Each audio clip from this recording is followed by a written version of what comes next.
was just saying that, the harm to politics is something that I think we have experienced firsthand, and there's been a lot of advocacy going on. So without much ado, I want to give chance to the three organizations and their leaders to please give us your opening remarks as to what is your experience on the ground in seeing institutionalized Hinduphobia, as well as what are we doing to counter it? Nikunji, I think we can start with you, or We'll start with Chapraji. Yes. Chapraji is Lady, of the course. Either way. Chapraji, please. Thank you, Richa. Good evening, everybody. Namaskar. And after all this gyan, knowledge since morning, I tell you, I really feel enlightened myself. I learned a lot. Even after 40 years of community service, which I've been doing, it was 1983 when we started Fremont Hindu Temple here. And fortunately, I've been still serving as the chairman, and I was the co-founder for the Fremont Hindu Temple. Thank you, and doing very well with the support of our Mayor Lily May and everybody else here. We've been prospering and doing very, very well. I want to acknowledge her. And 30 years ago, started the India Day Parade and Festival of Globe and Festival of India, which has also been growing from 5,000 people. We got almost 100,000 people. Again, thanks to the city of Fremont, who's become part of us. Now they are participant and one of the co-hosts, along with the county and council general and everybody else. So we have become mainstream organization from that point of view. And just like Richa mentioned earlier, so after wearing all these hats, I suddenly about 3 years ago, I thought that political empowerment has been lacking. We've done socially so well, culturally so well, religiously, spiritually, we've empowered our communities, we've been supporting them, but politically, we've been way, way behind. Unfortunately, just because our people have been enriching this whole American dream, which we were all trying to realize.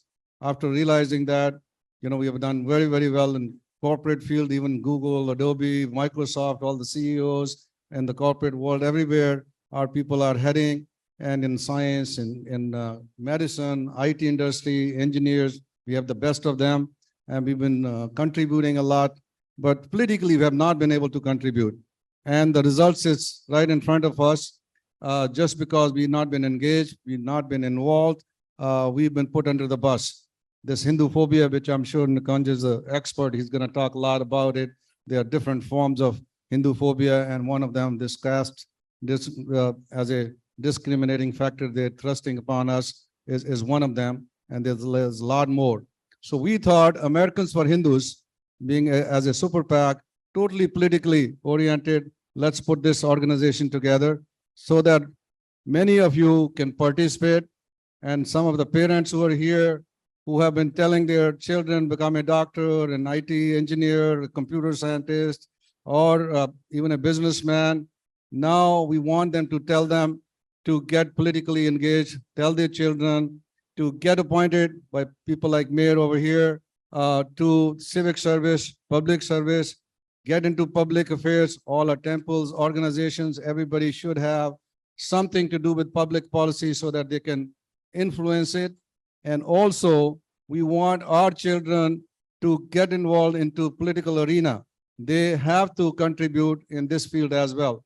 So not only, just at the highest level, the higher levels, right from the school board levels and the city level, county level, state level, and then of course, federal level, we need to get our children involved so that we don't have to face the result which we are facing right now in the state of California, where we could not even find 1 or 2 senators who were supporting us. Our own senator in this area where we have in the city of Fremont, 70% Asians. And, our mayor can testify to that, right? 75% Asian Americans over here, out of which almost 38% are Indian Americans. And our own senator is the one who putting this bill out there in the state of California, 403 SB, which I don't have to expand on. Everybody has been talking since morning about it, and it's just been thrusted upon us, and it's unfortunately it might become a law, and then we may have to go the legal way, but it looks like it's going in that direction, even though many of us are working very, very hard behind the scenes, front scenes, everywhere to defeat it, but it's not happening. So one of the things which we did a couple of weeks ago, or either last month, 14th of June, we made a Hindu caucus, and we named it Hindu, Buddhist, and Sikh caucus right on the Capitol Hill. So absolutely, I think many of you were part of that. We felt the need of the hour. Our Honorable Congressman Shri Thanedar was our co-founder, and he initiated the process. All of us, there were 20 organizations, all of our HAF, KONA, AHC, AHF, and everybody else was part of it. And we put it together so that this thing does not happen at the federal level. So we have our spokespersons, we have our people who can understand Hinduism, the Hindu values, who can really fight for us before anything like this happens.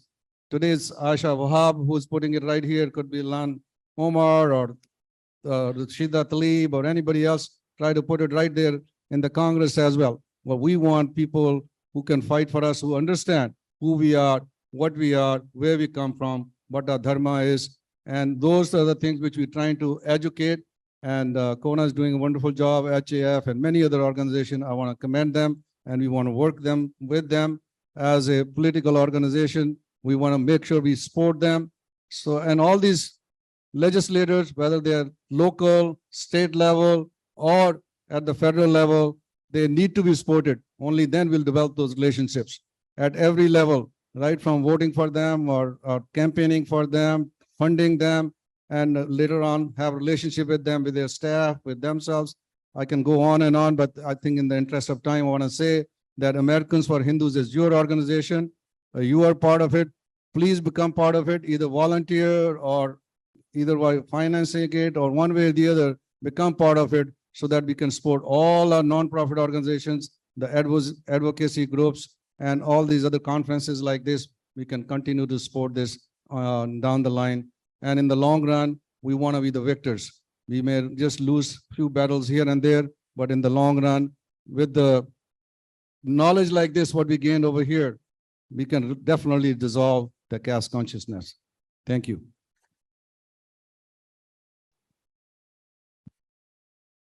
So first of all, I want to commend the organizers for this wonderful conference. Let's give them a big round of applause first, because we can sit here on stage and talk about it, but it really requires, commendable preparations and stuff. So I really want to, this is a great example of advocacy. So Dr. Japra has laid out the background very well. I think he has laid out what is necessary from a political engagement perspective. Now, let me talk about something slightly different that is connected to the advocacy angle that also piggybacks on the political process. So in New Jersey, I'm from New Jersey. I'm giving this example, very important one.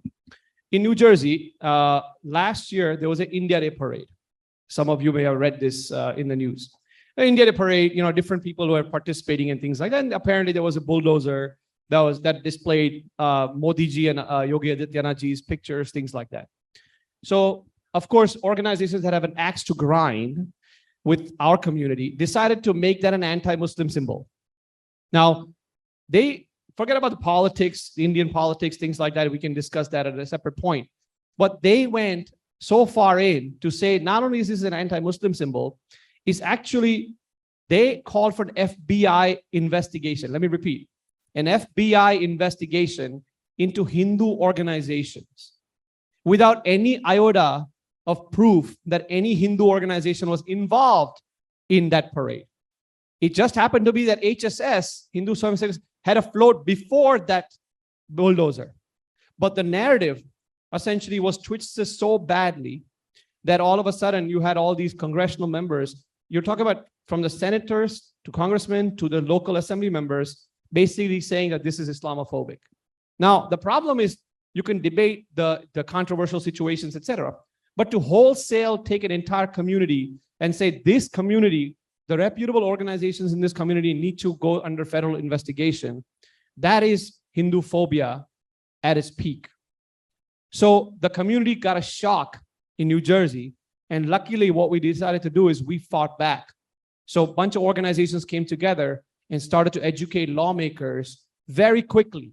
And all of a sudden, the tide turned, where you had different lawmakers condemning this bigotry, condemning Hindu phobia, condemning anti-Hindu hate, things like that, all the way to the senators.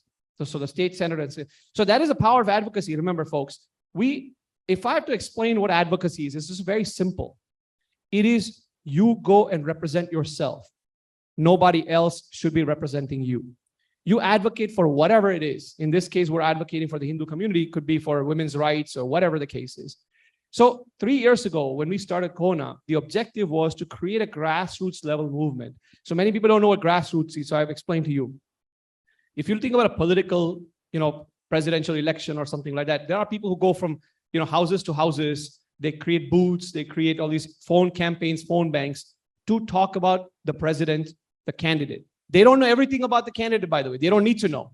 All they have is a script that just says, please vote for this guy or this girl. He's going to make a good president. They make a call. They do all this. That's called grassroots advocacy.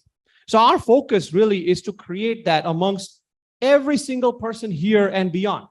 You don't have to have any experience in Hinduism, Hindu advocacy, any political process. This is not politics. This is just getting involved to make your voice heard. Because as Dr. Japra said, we are in this mess today because we are not been part of the process. Our kids compare Goldman Sachs salaries to salaries in the, as a congressional staffer. There's no comparison, folks. There's never going to be a comparison. But you see other communities have successfully put their folks in these things, from congressional staffers to local level at the mayor's office, all the way to different places, small board of education, etc. So until they get involved in that, until they see enough brown faces, until they see enough pro-Hindu brown faces where our voices are heard, this is not going to change. So we are the toddlers going up against grown-ups, but we have to grow up very fast. And if we don't do that, if we don't participate in educating, so in your local library, in your local school, in your local city council, in your local state level, whatever the different places are, you have to tell them what your issues are. We are, as a community, we don't talk about us as quote unquote victims. We think it's a bad word. But you know what? I'll tell you my story. When I came to the US, when I was 15 years old, I had a guy throw a shopping cart at me, all because I was brown. I mean, imagine picking up a shopping cart and someone throwing at you. And I was only 15 years old. Every single day, one girl used to tell me, do you eat monkey brains for breakfast? All right. Yeah, it sounds funny now, but it wasn't funny when I was 15. All right. So imagine the trauma that I had to go through, and there's more. But the reason I'm bringing that up is because at that time, I had a support network of people who helped me go through that. And I became part of the Hindu Students Council and, then later on Kona and things like that. But the reason we decided to start Kona is because we want to empower every single person sitting here to make a change, to become part of the process. Because as Sandeep ji said earlier, if you're not at the table, you're going to be on the menu. And believe me, we are on the menu and we look really damn good as a meal right now. All right. So please keep that in mind. And one final point, and I'm sure we'll talk about this. Other communities that we have studied have a very good partnership between nonprofit organizations and their PAC organizations. So both the PAC organizations and the nonprofits have to work hand in hand to protect the community's interests. Because 501c3 organizations cannot fund political candidates, while PACs can do that, but they cannot do educational things. So there's like a fine line between the two, and I'm sure we'll talk about that more. Yeah. Because a lot of people have that confusion. So I just wanted to conclude that with that. Thank you. I think that was wonderful. Wonderful. And I think, Subhash, before you say something, I just want to quickly say that is one of the most important need of the hour, that we bring everyone on a single platform, at least have interactive cross-pollination of, knowledge of all kinds of, data or partnerships. So that, I think, is one of the things that this conference is doing, because we've been able to get everyone together, so that has been the power of this kind of platform. And I hope we keep building this sort of networking opportunities. And I want to say that, of course, Japra ji runs various different organizations, but also a PAC, and you're an advocacy organization, a 501c3. And then Subhash ji, yours is a Hindu Desha, which is a more educative platform. And I think I want you to talk about. Speak about that, if I may. Yes. If I may. please. Okay. So I'm here on behalf of Vishwa Hindu Parishad of America, which is, most of you are familiar with. I've been in this country for more than 50 years, and I have seen narratives about Hindus and about India, all the kinds of negative BS narratives, like the monkey brains he's talking about.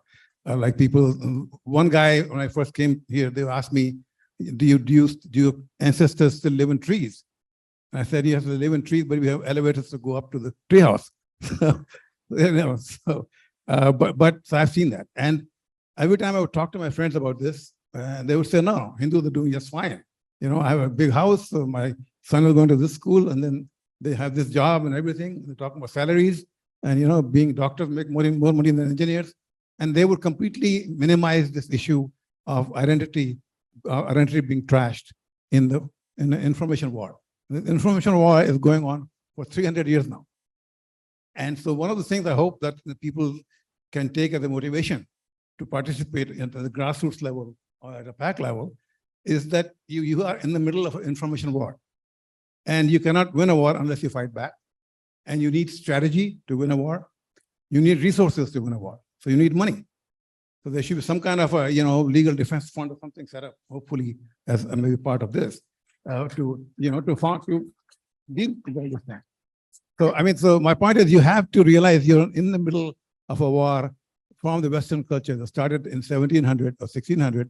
They've been depicting you as evil people with evil caste system. They couldn't deal with thousands of gods. They could not deal with thousands of different kinds of sects. So they said, all right, Hinduism equals caste system.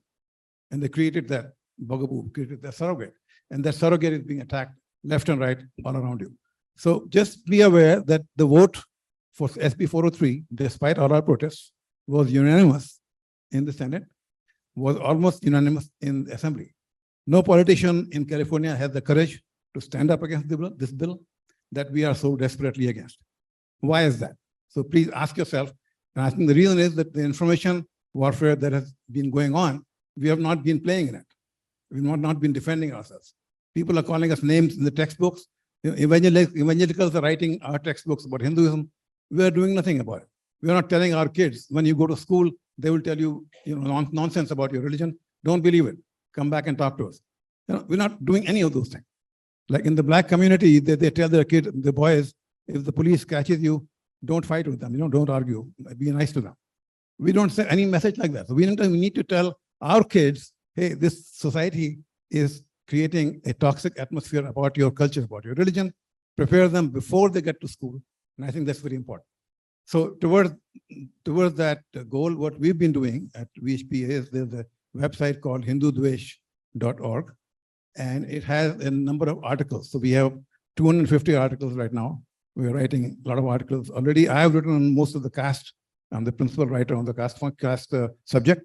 So if you need any kind of a rebuttal on something that your kid asks you or something that you read in the newspaper, most of the time, if you go to the Google search, you'll find articles on Upanishads, Vedas and yoga and all that stuff. You won't find a social, political angle article. We have to go to our site. If you want, you can go to our site called hindudvesha.org, and you'll see a lot of resources to push back against the narrative that you're finding. So I think I will just stop there. I hope there is some kind of a financial thing that comes out of this conference. I hope there's some way of moving this SB 403 forward with appropriate funding. So with that, thank you. Thank you. I have tons of questions, and I think I'm going to start with this one. Why do these bad things keep happening to us Hindus, just like SB 403? Japraji, do you want to take it? You have tons of experience dealing with this. I guess the question must have been written before I spoke. But like I said, politically, we're almost zero. And even though, we can claim some credit, some of the things we've done locally here, right here, our mayor, Lily May, she can testify. We did support her, and we've been supporting her from right when she was at the board member at the school board level. Vivek Prasad, who's also with us, who's our school board member. Jeff Rosen, who's a district attorney in Santa Clara. We have Pamela Price in Alameda County. So we have supported them, funded them. They become, and even at the federal level, we have quite a few congressmen who we supported. But that's another story. We'll talk about it sometime when the litmus test comes. Then they really don't come to our sport, and they've been doing sometime lip service to us as well. That's why we really need Hindus and pro-Hindus who could be, up there, and to recognize that, to develop those relationships is very, very important. Our own Hindu Americans who've been elected right here in the state of California are not supporting us. We had to go to a couple of Asians. That's why these alliances are very important. Just a small example are Asian Americans as well as our Hindu Americans made the alliance, and we went to the city council just last week. Last Tuesday we were there, and to our surprise, we talked about deep state. It exists not only in Washington D.C. but also at the city levels, and both, even though with the 70% of the Asian Americans, the name the Lunar New Year or Diwali Day was not there. There were all kinds of names. I don't want to name them because the Caribbean Americans, Jewish Americans, everybody else Day, the Heritage Day, and all those stuff. There were 11 other names, but not the representation of the 70%. And so we made this alliance. We went there. We spoke. Many of you were there speaking over there, and we had a small victory right there, thanks to our mayor Lily May and everybody, council member. So from now onwards, every year we'll have the Flag Observance Day for Diwali as well as the Lunar New Year. And the history. So to the children. So that is why SB 403 is there, because everybody is not working at the grassroots level. Please develop the relationship right from the beginning. So, and develop a relationship with the assemblymen and the senators. Many of them say they don't understand, but the real fact is what Nikunj said, the other side are people who really hate Hindus or Asians. They are the ones which are a lot more powerful, a lot more organized, a lot more disciplined, a lot better funded. They are the ones who are putting us under the bus. It's not these people. Of course, we don't go to them. I think earlier you heard that we don't even get a seating with them. While the other side, they said multiple meetings with them. And me, even with some personal relationship, they won't even return my call anymore just because I happen to represent Hindus.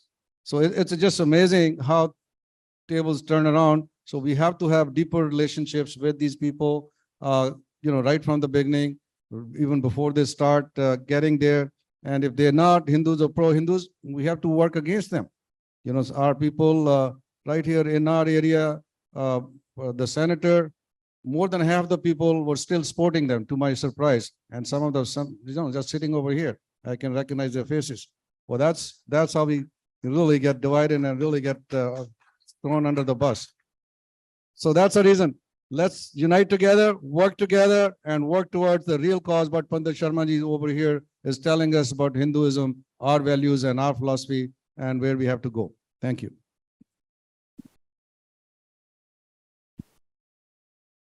Thank you, Japra ji. I think one of the concerns in the community has been, and one of the teachers here has written that she teaches high school students. I volunteer and I'm unable to imagine viewing my children and students anything other than equal. What tools do we have to make sure that the kids are educated? And there's another question related to that. How do we articulate the impact of SB 403 to teenagers? So I think we need to answer that as to how are we going to engage our second generation or the next generation? Nikunj, do you want to take that? Yeah, sure. So we have a Hindu Parents Network. If people are aware, they may not be aware. If you go to hinduparentsnetwork.org, you'll find exactly what you want. Exactly. We have a beautiful tree program that engages middle schoolers and parents, give them the information that you can actually work with your kids about many of the topics, not just Hinduism per se, like philosophy, but about our history, about the social justice topics, how to talk about caste. I personally hold a webinar for kids about how do you talk about caste? Like, this is because it's a topic that's really impacting them. So that's one thing. The second thing is we have to keep in mind that if we don't inoculate them first, as you had mentioned earlier,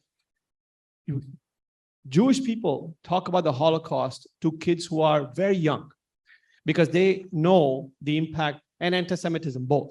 They know the impact that it has on their community, right? So when they are young, we have to talk about these difficult topics. Don't assume that your kids are going to be like, oh, you know what? Don't do two things. Do not ignore them. Like basically say, oh yeah, go and study your math. Don't do that. Because what they will do is they will find that information somewhere else. And guess where they're going to go? Equality labs. Okay, that's number one. Number two is if you are not aware, go and find the information. So you can go to hinduparents.org, network.org. You can go to hindudvesha.org. There are many different websites that provide you that information. The third piece, get involved in your school boards, school parents, PTAs, different things. Because it's not about teaching Hinduism, but you'll also learn what other parents are doing, what other issues are going on. You know, there are gender identity issues, there are women's rights issues, there's racism, all these different issues going on, and then comes caste. It's not just an isolated thing. So it's all connected. So you get involved, get to know. We are so close-minded that we do not get involved. So that's really, really important, I would say. So someone who was a teacher, their responsibility should be to be the advocate in the community and get more involved. I just wanted to add that, again, the concept of the information war, to reinforce what he said, realize you're surrounded by false information. Your children are surrounded by false information. You need to take preemptive action. Inoculation is a very good word to do that. And that's absolutely correct. Also, I would say, just a little bit point, I saw some animated videos that somebody had made on SB 403. They are wonderful. I would encourage whoever did that, make more videos. I want to ask the next question. How is the caste hereditary system? How are they going to define it here in California without having any history? How any affirmative action can be defined here? I think all morning we've been talking about that the caste word itself really does not exist. And it was just thrusted upon us by the, Britishers when we were back him to divide and rule us. So unfortunately, we Varna and Jati, I think, I don't want to go in, it has been covered all morning. If some of you were not here, I think watch we're going to be sharing these videos later on with everybody, and then you can learn about it. But to tell you the truth, unfortunately, this word did not exist. Now it's becoming part of us. Back home also, it's being abused, misused, and it's going down, fortunately. But to bring it here in United States of America is just totally unacceptable. So we have to fight it out. And whoever is trying to thrust upon us in whatever name, ancestry, or parentage, or lineage, or whichever way they want to bring this word into laws or bills or resolutions, I think it's going to be totally unacceptable. And we together, we have to fight it out at every level. So that's all I can say. But there's no really definition for caste because the word itself does not really exist. And they're going to try to do it perceptive, socially, sociologically, and all kind of weird definition they want to give us. As a matter of fact, in Seattle, it got passed, and they're still working out the definition of casteism or caste itself. It hasn't happened. So let's forget that. Let's keep fighting it out, and then try to eliminate it. Even if it goes through the bill, it becomes a law. We're going to have to fight it legally, and until it's gone, we're going to keep fighting. That's our goal. Yeah, Dr. Japra, I would think one thing I want to add is that if we can't define it, that is true, but it won't keep our enemies from defining it for us. And they will talk about defining by surname or by occupation or something. We have to do something. I think if to the extent possible, we have to go on an offensive and make clear that this is a word that cannot be defined. And if we just, it's fine for us to know it, but the question is, does the rest of the world know it? That's my comment. And I would challenge, even we don't know it. Okay. So even if we don't know it, we have never known it. Since the census was started in the 1870s, nobody has ever known what caste really means, right? So there's been many, many different definitions, but unfortunately it's not there. So just to answer the point about definition, SB 403, I think there's a section at the bottom, like there's a paragraph that attempts to define the word caste. And it does a really bad job at doing it, but it makes it even worse because what it adds is social restrictions on marriage. You can define it however you want. So you decide that you want to marry only as Patel, I don't know. That's a socially restricted system. And therefore you're casteist. Okay, so the state of California can go after you potentially. Second thing, worse for me, is the perceived status. So they can basically say what they did with Sundar Iyer, that upon information, I'm quoting it very verbally from the Cisco lawsuit, upon information and belief, remember these words, upon information and belief, we believe Sundar Iyer is a Brahmin.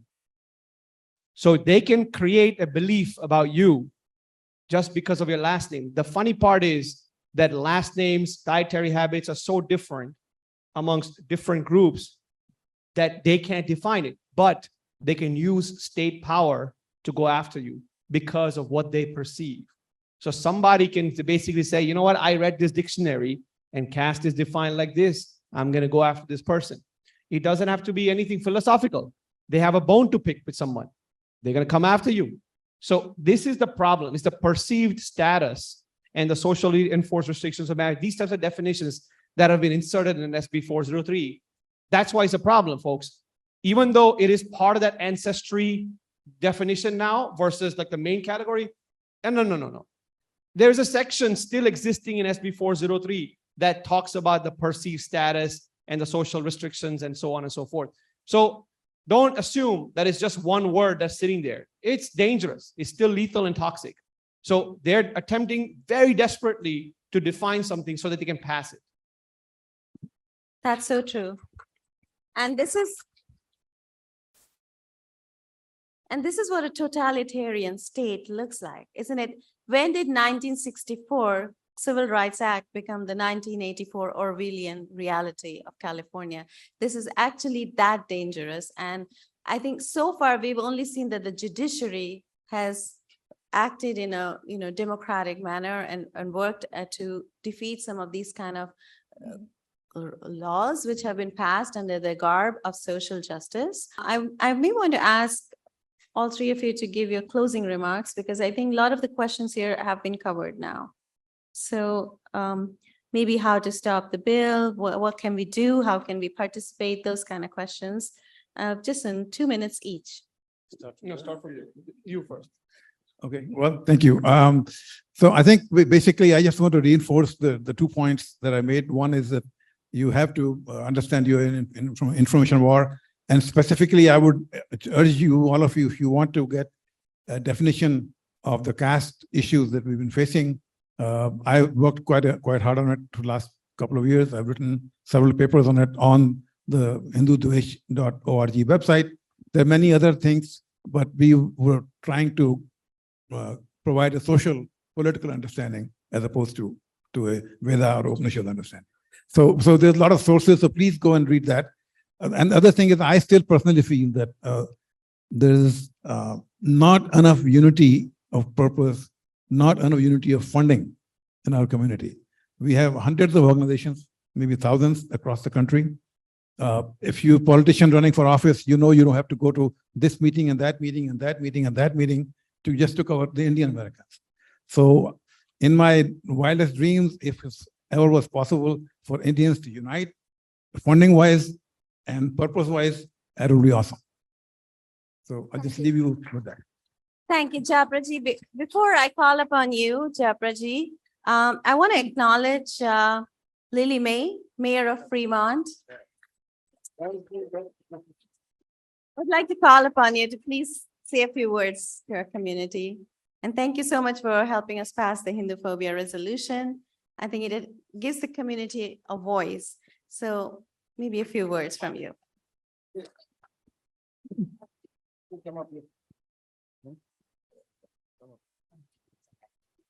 I can do it from the side. It's okay.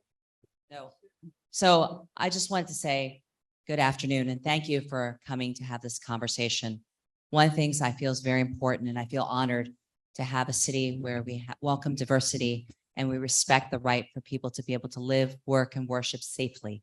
And as a city that is home, a proud home to one of the largest East Asian Indian populations in the United States, I definitely agree with many of the comments that have been said today.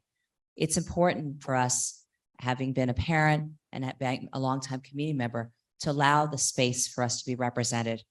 And I'm honored when I see so many groups come together. And in fact, just this past week at our council meeting, I was deeply moved to see that we had many speakers talk about the dates that were absent when they talked about opportunities to raise the flag, but not just coming to advocate for yourselves individually as a group, but to unite in raising our voices, which is, I think, why I can't comment for the rest of my council members, but I know that I was deeply moved to see that it was important to have Diwali, to have the recognition for Hindu phobia, and then to have the flag raising for things like Lunar New Year.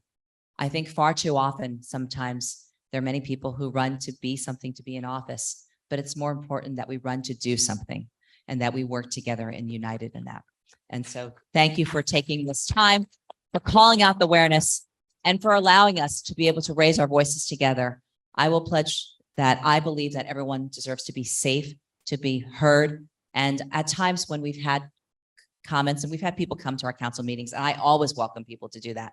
But I don't think that there's ever a point where we want people to come to a meeting and feel threatened by others. And so that's why it's important for all of us, especially when as a mom, that our children feel safe and feel honored. And it's something that we have to work together. I just returned from DC, and I apologize for coming back a little bit jet lagged. But I think that when it comes to this discussion, I was at the Department of Education, and we talk about engage every student and having that voice. This is exactly what we need. We need to have people, and that's the reason I ran originally many, many years ago. I'm owing on my next year will be 16th year in public office. But when I got involved originally, it's because when I went to the meetings, I listened to people complain about concerns with overcrowding in schools. It's easy to yell, it's easy to cry, it's easy to scream. It's harder to do something about it. And for me, as a mom of two kids, two MIFs made in Fremont, who are now 26 and 22, I want for all of us, you don't have to be elected to make a difference. You just have to care. And you have to care enough to raise your voice, to take the time to walk, to make your voices heard.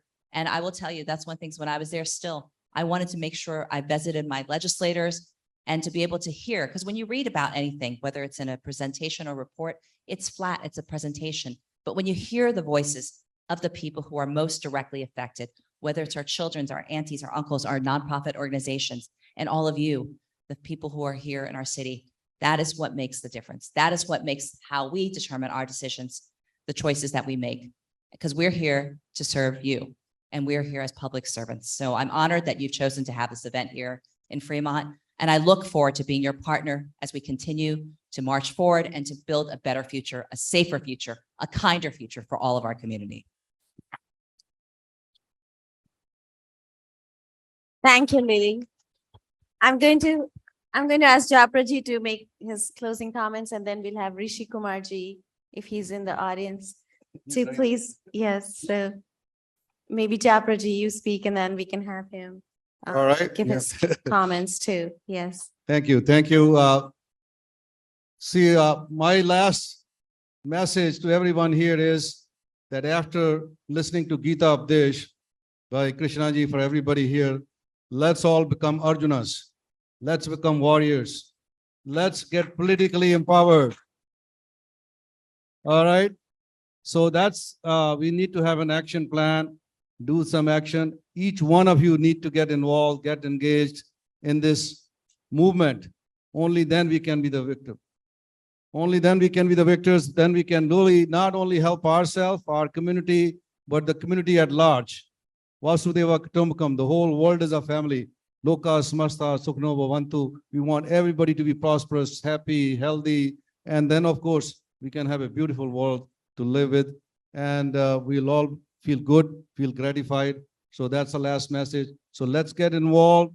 Everybody, all these organizations, let's all unite together and create this beautiful, beautiful atmosphere Thank you. I would like to call upon Rishi Kumarji. Thank you so much for being in our fight to oppose SB 403.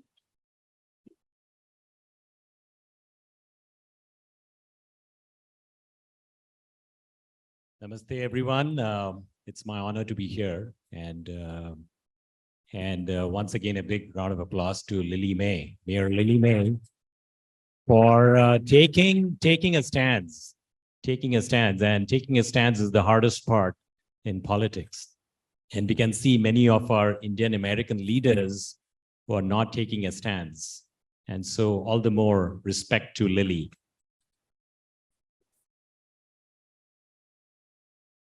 And that was the reason why I was supporting her for a Senate run last year.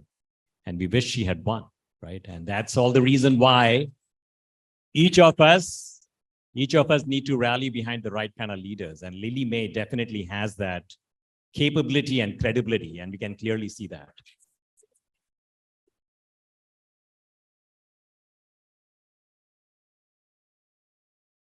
Now, when I hear all these amazing speakers and Richa, thank you for your leadership. You know, what I notice is that, when Pearl Harbor was bombed, we heard a Japanese admiral who said that a sleeping giant has been awakened. How many of you remember that quote? And this is really what's going on with the Hindu American, with the Indian American community. We are all waking up. We're all waking up and we are galvanized behind a common cause. We are all coming together. And that is extremely important for us because we have been sort of fragmented for a very, very long time. We're all productive citizens. We are working in tech jobs, doctors, engineers, whatever. We are sort of, keeping the economy going, doing something good. But, we have been awakened by these, let's call it attacks. It's been attacks against our cultures, against our traditions. And we have been placed in a box and we need to get out of that and we need to redefine ourselves. So conferences like these are incredibly helpful for us to come together and find that common voice and take action. One of the things I have done as the founder of the Saratoga Hindu Temple for over 10 years now, we have run lots of different cultural activities, Hindi classes, Sanskrit classes, Bala Vihar, Bala Gokulam, because it's very important to seed our kids, the next generation. And sometimes we are chasing, STEM. We were actually running a programming class with Chat GPT today for our kids in our community. But it's also important to spark these deep-rooted traditions with our kids so that they will understand who we are, what our culture is about, and we are willing to engage and educate them so that they are willing to take that stance that is needed. So obviously, I'm happy to help. Please check out my op-ed piece that was published in the India Post about Senate Bill 403. And my stance has been very simple because I see that California is down a wrong path. And bills like Senate Bill 403 are really not solving anything. They are really taking us still further down a track where it's much ado about nothing. When you look at the challenges that California is going through, we need to get this back on track. For example, we had a $10 billion surplus and we have a $22 billion deficit now. What happened to $32 billion in just about 2 years?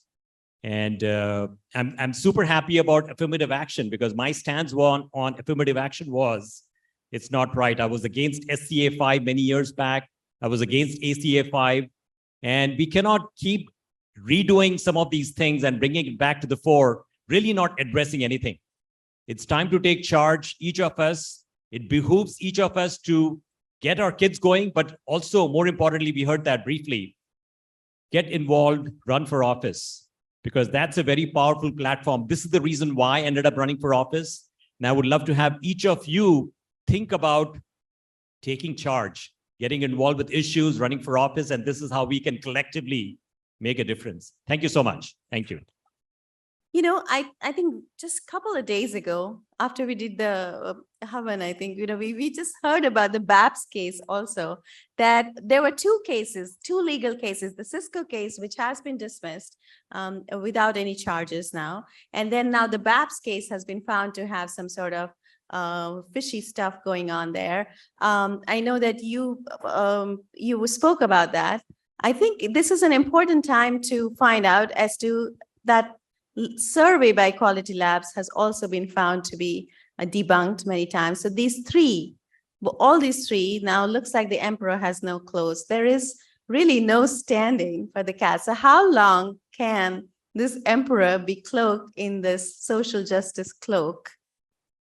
Yeah, exactly.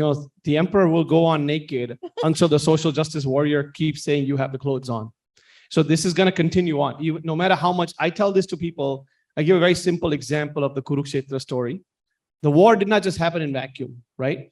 Krishna went to Duryodhana multiple times, said, "Bhai, let it go. This is not a good idea." He tried to convince him of reasoning. He explained philosophy, dharma, this, that. And Duryodhana said, "I know all this, but still I'm not gonna go, and I'm gonna fight. I'm not gonna give even one sort of dot of land that can be on a pin needle, basically, right?" Then Krishna said, "Well, now it's time to go to war." We are at that moment, folks. So, in my closing rounds, Japraji said very beautifully about engaging. Mayor said very well. All I'm going to say is the Kurukshetra is here for us. We have a very simple choice. We fight or we don't fight. If we don't fight, our kids' future generations, they're going to question us saying, "Dad and Mom, when this law was being passed, when I was being called caste is just for being born in you being my parents, where were you? Were you out golfing? Were you out wining and dining? Were you out, doing something else? Or were you battling this type of a bill? What are you going to tell your kids then? Are you going to come with the excuse, beta, I was busy, got a little bit busy. Is that what you want to your kids? Will you have your head high? Or will you have your head low in shame and tell your kids that, beta, when this was going on, I got too busy with other things, so I couldn't take care of you. That's all I'm going to say. Jai Shri Ram. What an incredible time we've had today. Lily May, thank you for your support for the community. I'm beginning to learn that we have friends across all dimensions and across all camps. So your support and engagement is most welcome. A couple of points I want to remind everybody about. Does anybody here have a bunch of keys? Why do you have keys? Because there are people who will take what you have got. We have had a very cerebral and very intellectual and very high wisdom conversation today, but you have keys. And I want to remind you that's because there are people who will take what doesn't belong to them from people who can't keep what they have earned and what they've worked for. What is being taken away from us is the right of your children to the benefit of the fruits of their labor. It is the biggest repository of wealth that exists. Your future labor is what's being targeted. The second largest repository is the public purse. And this Equality Labs adventure is nothing other than good old-fashioned highway robbery. It is extortionist victimhood. I'd like you to remember and repeat that phrase. And I think we've gotten to the point where we have deconstructed their strategy, we have deconstructed their statements, and it's not defensible anymore. So the solution to it is twofold. Haf have already mentioned that there is scope for litigation here. Good Lord, you're in the country which is world famous for litigation. I am just waiting for the group action to come together and say, right, we're going to have a conversation with the Californian state. Make it happen. Don't be boring. Right? I have heard so many times when elders speak about we have to reach the children and everything else. I'm going to say it again, children are the biggest hypocrisy detectors that have ever been created. You can't give to people what you don't have. And children will not receive something unless it carries conviction and it carries the power that you have actually amassed and experienced and have got something of value to give. If you've got empty pockets, you can't give it. So if you do want to give children a connection to our ancestry, you have to make sure it's there. The bridge comes from the past through you into the future. Don't talk about the Gita, read the Gita. If you can't read it in English, we have a decolonized version of the Gita, which is unbelievably beautiful. It's a translation without having lost the transformational aspects of it. Many Gitas don't have that. So I said, don't be boring. We've just applauded Deepakji without his permission for creating these animated videos. He enjoyed doing that. We had a great time with the graphics and the language and everything else. That wasn't boring, it was creative. This situation requires creativity. It requires us to expand the way we're working and move out of this little tramline existence that we've become accustomed to and very comfortably accustomed to. There are no boundaries. This is a global Kurukshetra.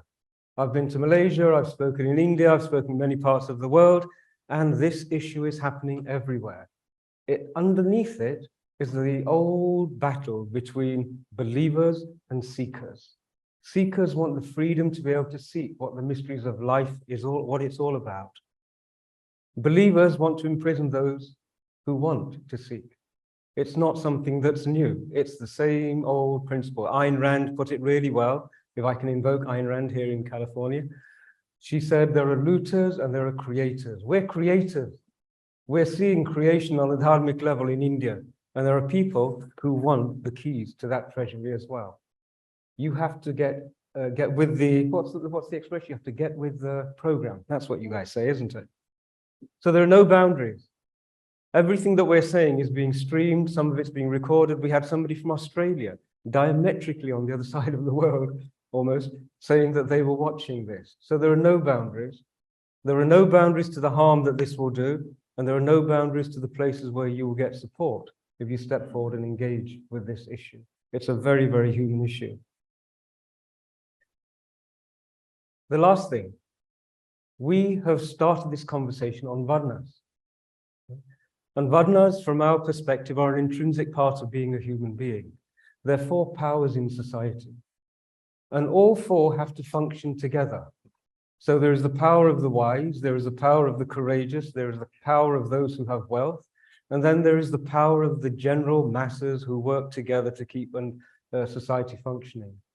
If you have got people who have sacrificed life and years to acquire wisdom, to be able to contribute some sort of a guidance for Samaj and society, they need to be supported so they can articulate it, so they can find the language. If you have courageous people who are willing to stick their head above the parapet, they need to be supported and protected.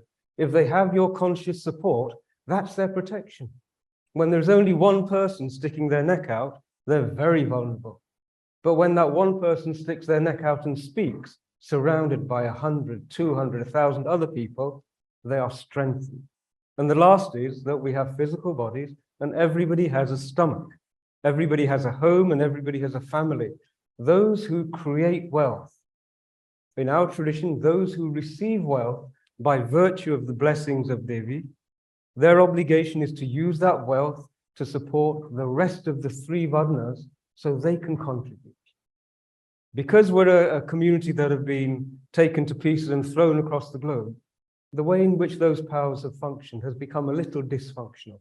And we're entitled to a few psychoses and a few rough edges. We've earned it. 1,400 years of being on the receiving end of ethnocide, we're entitled to the odd psychosis. We're entitled to the odd fear. But let's move beyond that, because until we get all four Varnas working together, we won't be able to do this. My last remark is we started the proceedings this morning with a conversation about Varnas. And so that's a teaching and an observation we have, that everybody has an innate nature, right? Some of us have an innate nature which is courageous. Some of us have an innate nature which is mercurial. You know, we love to make a deal. We love to have the cut and thrust of beating the opposition and making a huge profit. Others are just wanting to delve into the mysteries of the universe. Look in the mirror when you go home and ask yourself, honestly, are you courageous? Are you a warrior? Are you the sort of person who cannot stand to see injustice rolled out in front of you? And if you're not, then don't try and become a warrior. Find somebody else who is doing that work. Find somebody who's taken that decision and support them. If we wait for everybody to become warriors, it's not going to happen. It never has and it never will. We have to come together and work out what our strengths are, allocate our resources accordingly.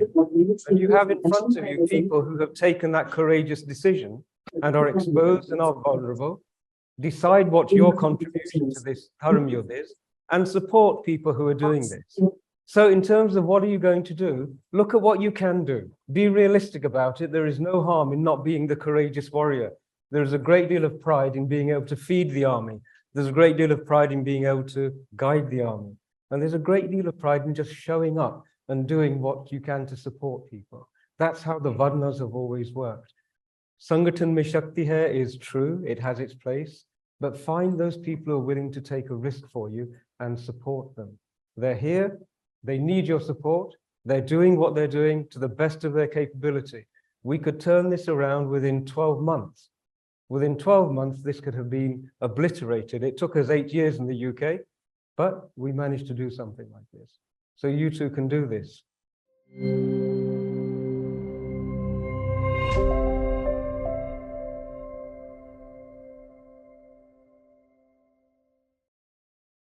Please remember to subscribe to us and switch on the notifications for this channel. For our other social media links, more content, and to support our work, please visit citti.net. Dhanyavad. Namaskar.